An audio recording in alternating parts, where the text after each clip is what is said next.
Ауылдың шет жағында ескі қызыл қораның жанында аласа тоқал тамда тұратын бір әйел болды. Аты Күләш, бірақ жұрттың бәрі оны Күләш кемпір немесе жай ғана Салақ апа деп атайтын. Өйткені бұл кісі тазалыққа мүлде жоламайтын.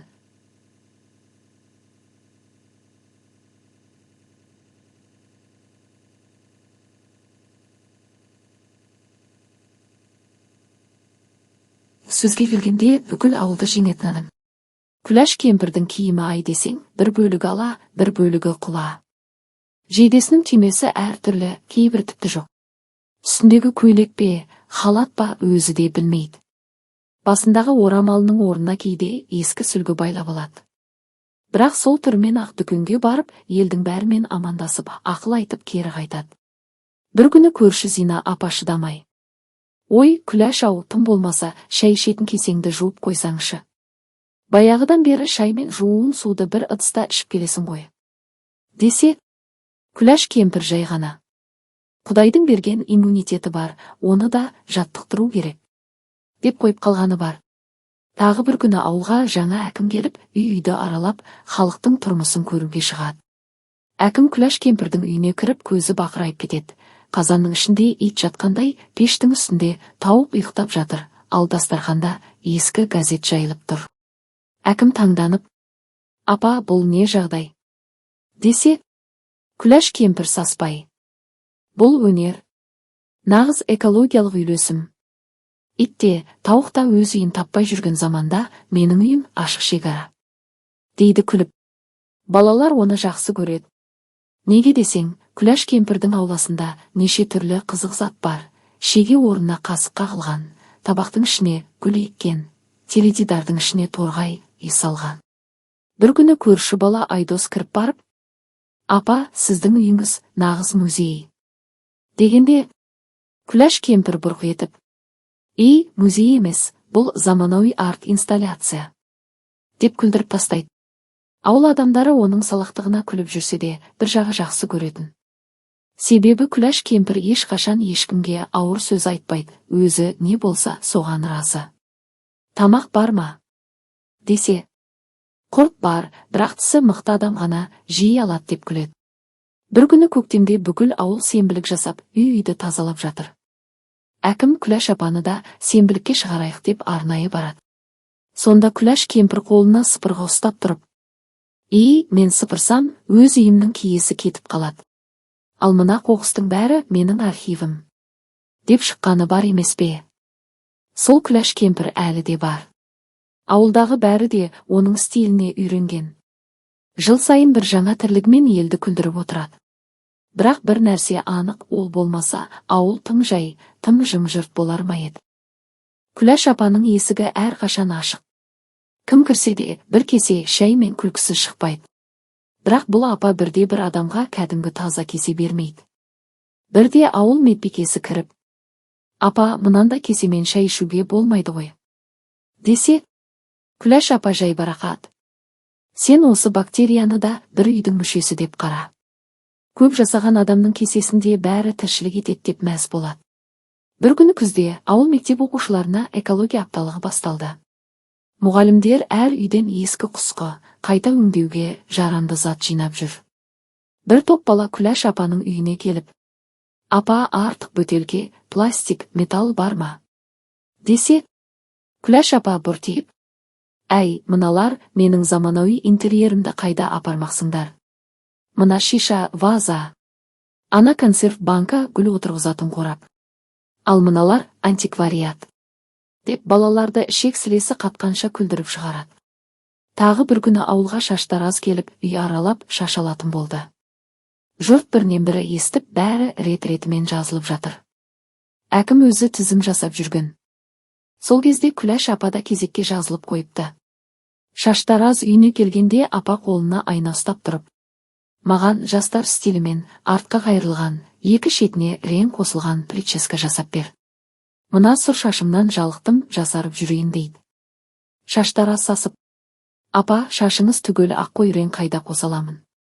десе, Күләш кемпір: «Ақтың да түрі көп, шырағым.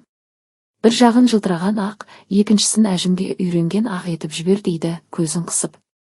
Тағы бірде ауылда той болады. Күләш апа тойға міндетті түрде барады. Бірақ той киімі дегеніңіз кәдімгі халат.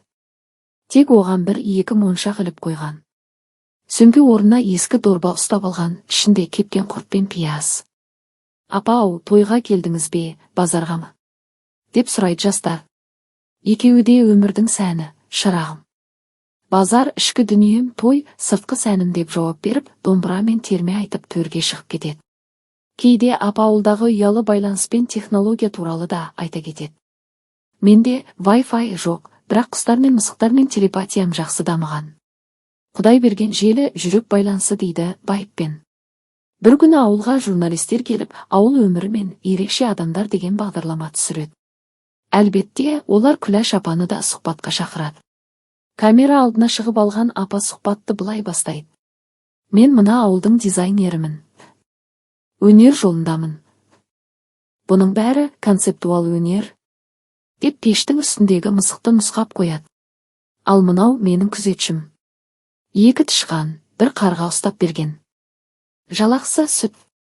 Журналистердің өзі күліп сұхбат соңында былай деп кетіпті. Бұл кісі нағыз ауыл философы. Оның ойы шексіз, үйі шеберхана, сөзі энциклопедия. Ауылда ертеңіне бір үлкен жаңалық тарады. Күләш апа құда күтіп жатыр деген хабар шықты. Жұрт аң-таң. Құдасы қайдан шықты? Апа өзі айтты ма, әлде көршілер қосты ма? Құдаға не береді екен? Деп бүкіл ауыл гуілдеп жүр. Көрші Қатира апа шыдамай, өзі барып сұрады. Әй, Күләш, рас па осы? Құда күтіп жатырсың ба? Күләш кемпір өзіне тән байсалдылықпен былай деді. Иә, құда келе жатыр. Бірақ сендер ойлағанда емес, бұл сиыр сатып алуға келген құда. Өзім кезінде бір туысқа уәде беріп қойғамын. Қатира апа езуін әрең тияды. Әй, елдің құдасы келін түсіреді, сенің құдаң сиыр әкетпек пе? Заман сондай. Қазір сиыр алтын. Ет емес, инвестор. Бірақ бұл әңгімені жастар басқаша жеткізді. Кешке қарай ауылдың WhatsApp тобына мынадай жазу тарады. Күләш апаға сырт елден құда келіп жатыр екен. Той болады. Ертесі күні ақ Күләш апаның ауласы адамға толды. Біреулер көрімдік апарамыз деп шелпек пен тәтті көтеріп келсе, жастар фотоға түсіп, тек-тек түсіріп жүр. Апа есік алдына шығып, сыпырғыны таяқ қылып ұстап тұрып. Сендер мені той қылғалы жатыр деп ойлапсыңдар ма? Бұл стратегиялық мал келісімі. Бірақ келген екенсіңдер, шай ішіп кетіңдер. Деп бәріне бір-бірден кесеге су құйып береді. Апа, бұл не? Дейді бір жас келін. Бұл диеталық детокс. Қазіргі жастардың сәні осы. Қарын тойдырғанша көңіл көтеріңдер. Деп шапалақтап қояды. Осы арада әлгі құда сиыр сатып алуға келген шал көлігімен келіп тоқтайды. Күләш апа шапшаң қимылдап, құданың қолына бір уыс құрт ұстатады. Қолдан жасалған мүлік. Дәмін көр, сосын малды көресің. Дейді.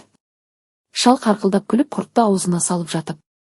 Күләш-ау, сенің үйіңе келу, тойға келгенмен тең ғой. Дейді мәз болып. Осы оқиғадан кейін Күләш кемпірдің аты одан сайын жайылды. Енді оны ауылдағылар әлеуметтік желінің жұлдызы. Күлкі мен қулықтың қос қазынасы. Салақ болғанмен саналы апа деп атай бастады. Жұрт күлсе де, шын мәнінде Күләш апа ауылдың көңілін көтеріп жүрген бір үлкен рухани тірек болды. Оның үйінен шыққан адам ауыр оймен кетпейтін. Күләш апа күлкіні де, өмірді де жеңіл қабылдай білді. Ауыл мектебінде тәрбие жұмысы күшейіп жатқан кез. Директор Ерла мырза жаңашыл, креативке жақын кісі. Балаларға мотивация керек. Қазіргілер тек телефон шұқылап отыр. Нағыз өмірді көрмей жатыр. Деп ұстаздарға тапсырма береді. Аптасына бір рет ауыл ақсақалдарын немесе танымал адамдарды шақырыңдар. Өмір сабағы деген тәрбие сағатын жүргіземіз. Ұстаздар ойлана келе, еш ойланбастан. Бірінші сабаққа Күләш апаны шақырайық. Дейді. Күләш кемпірге арнайы барып айтқанда, ол басында аса мән бермей. Сабақ дейсіңдер ме? Мен өзім өмірдің универін оқыған адаммын.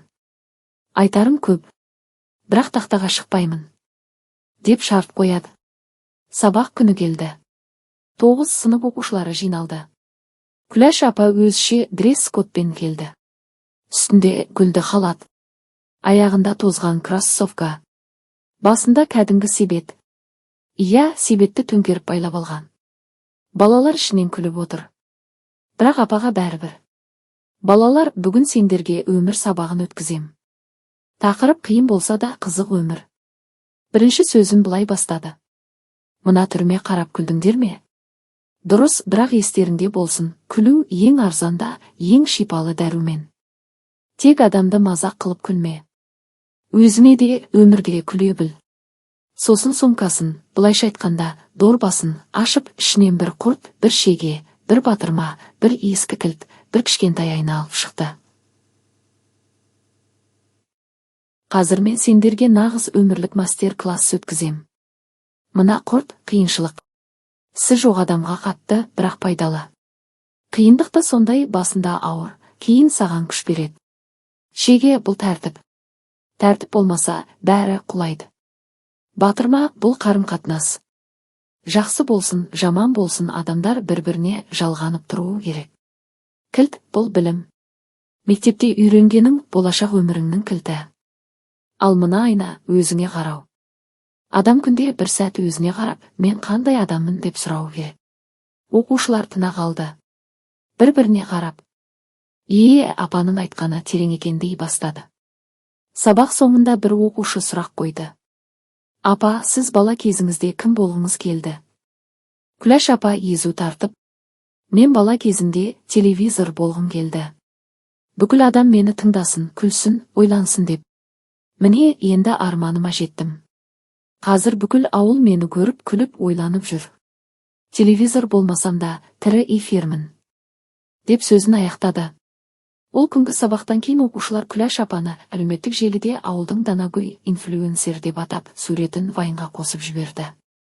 Ал директор Ерлан мырза мәз болып, Күләш апа нағыз ұлттық педагог. Апта сайын сабақ берсін, деп шешім шығарды. Сөйтіп Күләш апаның ендігі оқу жоспары дайындалып, ауыл мектебінде тұрақты спикерге айналды.